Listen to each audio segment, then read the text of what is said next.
Happy Friday, ladies and gentlemen. I'm so excited, and I just can't even hide it even if I wanted to. Spring seems like the season when all my favorite TV shows come back on the air, especially in April. I wonder what's going to happen on each show this year. It's all a mystery. Well, I suppose I could predict what's going to happen.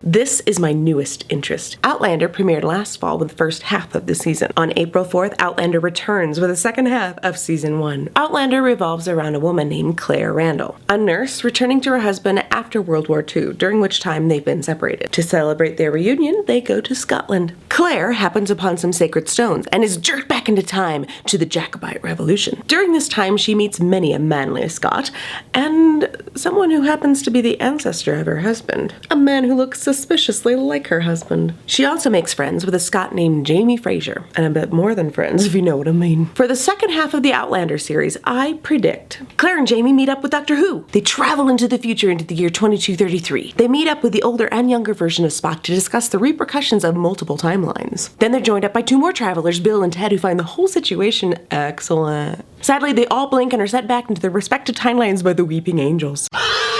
See what I did there? Okay, how do you sum up Mad Men? 1960s. Advertising. Rampant sexism. Alcoholism and general poor ethics? Good enough. On April 5th, the AMC series will be beginning to end. This is it, no more Mad Men. My predictions for the final season of Mad Men. Joan decides to open up her own advertising agency with Peggy as creative director. Roger takes a bad acid trip and ends up living out the end of his days as a nomad in Alaska. Betty discovers that she can be self-sufficient, gives up smoking, and starts a fusion business of jazzercise and aromatherapy. Don decides to leave the advertising agency in favor of becoming a pirate. And Pete dies. I've been waiting 7 freaking seasons for this. Please, Pete, die. So, Game of Thrones. Season 5 premieres April 12th on HBO. This one's a bit weird for me to predict since I've read the books and I likely know where they're going this season. However, George R.R. has yet to finish the series, leaving some opportunities for predictions. Therefore, I predict Dany finally decides to land on the shores of the Seven Kingdoms, but her ship gets blown north due to a wicked tempest. Her dragons are done eating goats and decide to feast on some White Walkers. Little known fact, when a dragon consumes very cold food, they sing. It sort of sounds like an orca. Maybe a different dialect. Dory, this is not whale. You're speaking like upset stomach. This gives an actual meaning to the book series, A Song of Ice and Fire. So here's a show that if you haven't seen, I highly suggest you check it out. Orphan Black. The premise is a woman named Sarah who discovers she's a clone, and over time she meets her sisters, other women who've also been living their entire lives without the knowledge that they are actually part of a science experiment. At the end of season 2, Sarah discovers another part of the experiment, the male clones. Season 3 premieres April 18th on BBC America.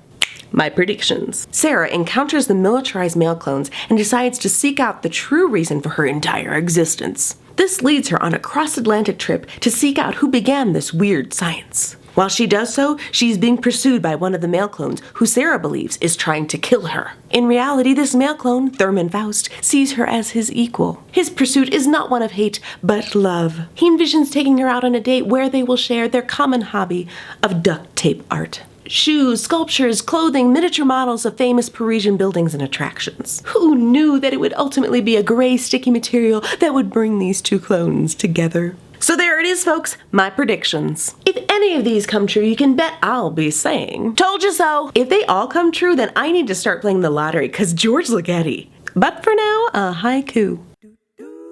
The good shows are back, I can't wait! But these are my TV predictions.